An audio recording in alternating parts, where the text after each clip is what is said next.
So this is the third video of the jazz band journal log, Journey Jazz Band. Trying to get in, gotta get time, I got practicing. So I've been playing it wrong. Well, I haven't been playing it wrong. I've just been playing it not the best way.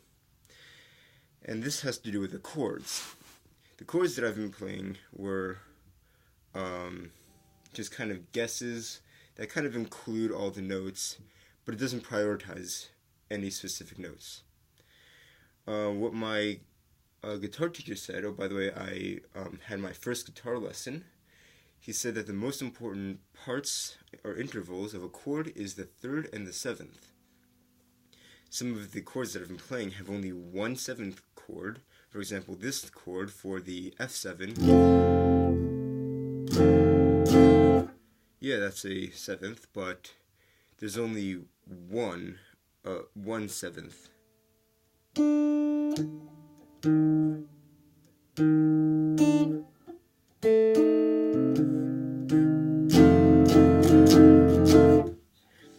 It's better, but it doesn't it needs to prioritize the seventh.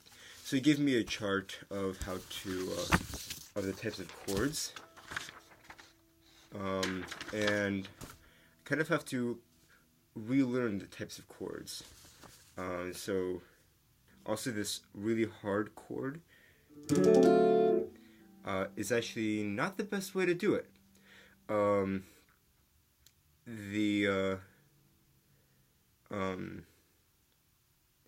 Some parts of the chords I don't really even need. For example, I don't really need to play the fifth. So he said to that a much better way and a more jazzy kind of way to play the chord is to play here like this. The 7x7 sharp 9 on the A string, which is like this. Or even like this.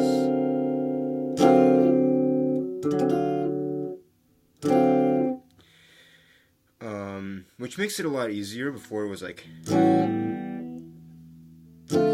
it was really hard to play. Also this chord too, the A13, not the best way to do it, because there's only 1/7. It's like a regular A chord. Oops. But it's like the A7th that you usually see in like books and stuff that has only like 1/7 in them. And this can be good for like other styles, like, I don't know, playing in a campfire or like around a campfire, or maybe blues, I don't know. But it's not the way that he wanted me to do it. So the best way to do it is more like this. And it really makes it a lot easier because it's on the same, like, not the same frets, but like the same, like, general area. The A13, and then the D7 sharp 9. So it's really easy to move.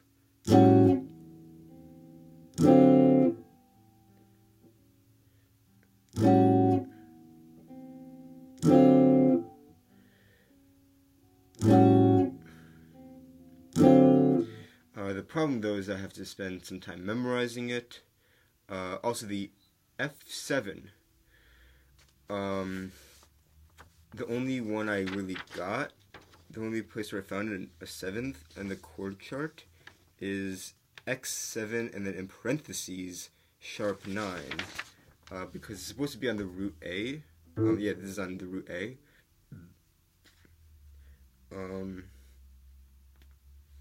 So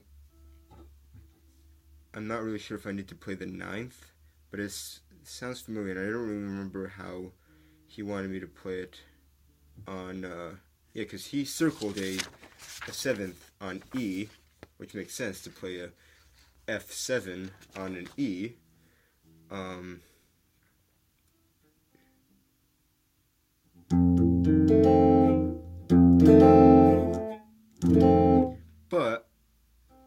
right afterwards I'm playing an E flat.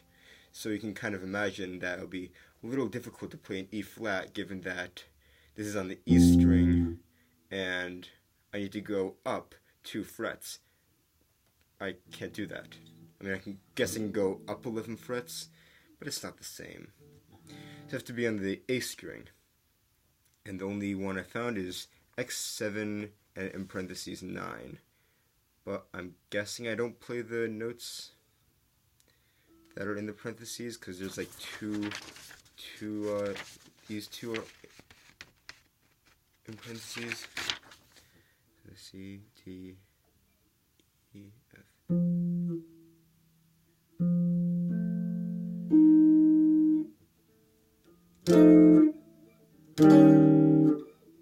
Guessing that's what he wants.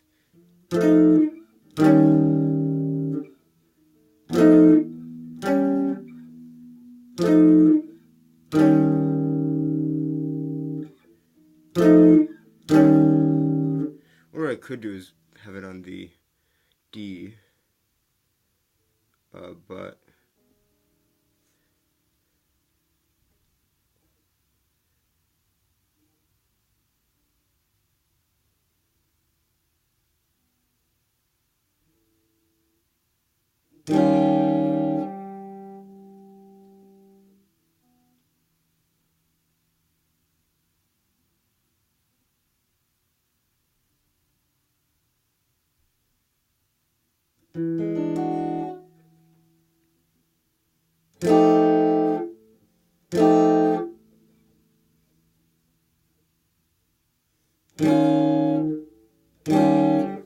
no, I'll just do it on the A string, and risk that 9 parentheses. I don't know what that's supposed to mean. Well, I know what it's supposed to mean. Maybe it's supposed to have a 9th interval. I don't really have all the notes on the fretboard memorized. It's really hard to do. That was one of the things he wanted me to do. I've been trying to have that happen for a long time. And I think I'm trying to have it happen naturally, slowly. I have a lot of the notes on the low string, a lot of the notes on the 2nd string, some of them. I know the D, E, F, G, A. I can kind of figure it out through context. I mean, it's not like I can't figure anything out. I know when there's a whole interval and a half step for the major scale.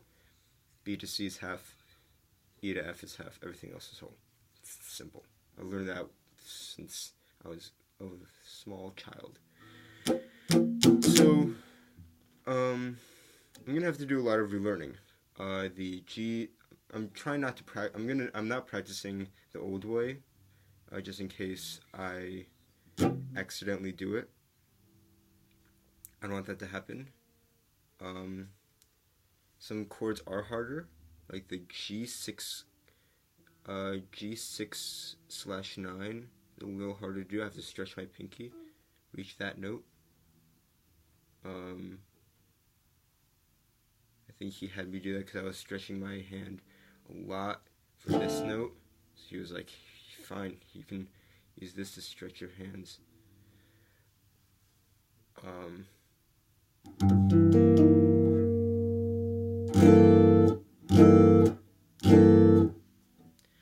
And then C minor 6, that's on the 9th. To look for that. This one is actually pretty similar to how I played before. It's actually the exact same, except I was playing with the G, which is one of the notes that you don't have to play when playing jazz.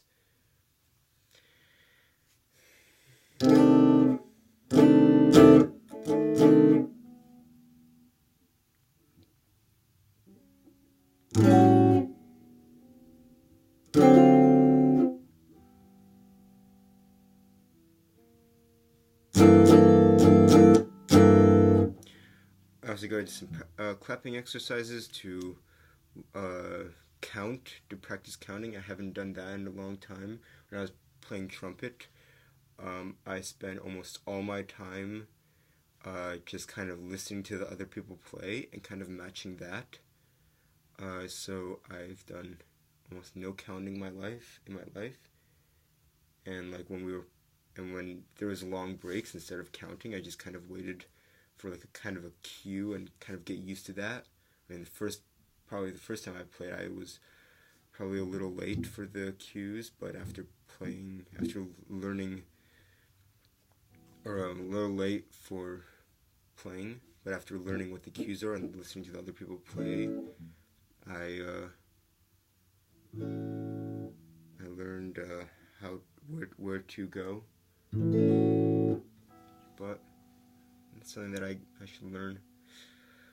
Whatever. That's my progress so far.